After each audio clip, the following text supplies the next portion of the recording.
এদিকে স্থল নিম্নচাপে পরিণত হয়ে বাংলাদেশ অতিক্রম করেছে ঘূর্ণিঝড় রিমাল। তবে এর প্রভাবে আগামীকাল পর্যন্ত বেশ কয়েকটি জেলায় হালকা থেকে মাঝারি বৃষ্টি হওয়ার পূর্বাভাস দিয়েছে আবহাওয়া অফিস। একই সাথে উপকূলীয় এলাকায় ঝোড়ো হাওয়া অব্যাহত থাকায় চট্টগ্রাম, কক্সবাজার, মংলা ও পায়রা সমুদ্র বন্দরকে ৩ নম্বর সতর্ক সংকেত দেখিয়ে যেতে বলা হয়েছে। ঝড় বৃষ্টিতে রাজধানীতে মারা গেছে ৩ জন। আরও জানাচ্ছেন মুশফিকুর রহমান। চলে গেছে প্রবল ঘূর্ণিঝড় রিমাল, কিন্তু বিভিন্ন জেলার মতো রাজধানীতেও রেখে গেছে ক্ষতচিহ্ন। রিমালের প্রভাবে প্রবল ঝড় বৃষ্টির ঘটনায় রাজধানীতে এ পর্যন্ত নারীসহ ৩ জনের মৃত্যু হয়েছে। বেশ কয়েক জায়গায় উপড়ে পড়ে গাছপালা।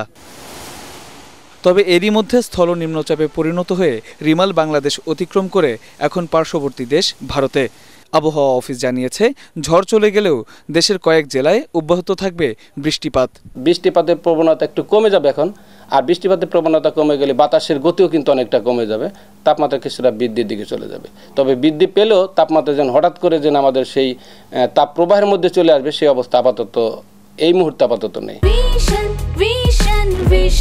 100% কপার কন্ডেন্সারে তৈরি ভিশন ফ্রিজ, তাই গুণে মানে অটুট থাকে বছরের পর বছর। এই মুহূর্তে কিন্তু আমাদের যে দক্ষিণ পশ্চিম মৌসুমী বায়ু, সেই বায়ু কিন্তু অনেকটা উত্তর বঙ্গোপসাগরে আমাদের কোস্টের কাছাকাছি প্রায় চলে এসেছে। বিদায় তাপমাত্রা অত বাড়ার আপাতত সেই ধরনের পরিস্থিতি আপাতত নেই। বঙ্গোপসাগর এবং উপকূলীয় এলাকায় এখনও ঝোড়ো হাওয়া অব্যাহত রয়েছে, যা পরবর্তী 24 ঘন্টা থাকবে।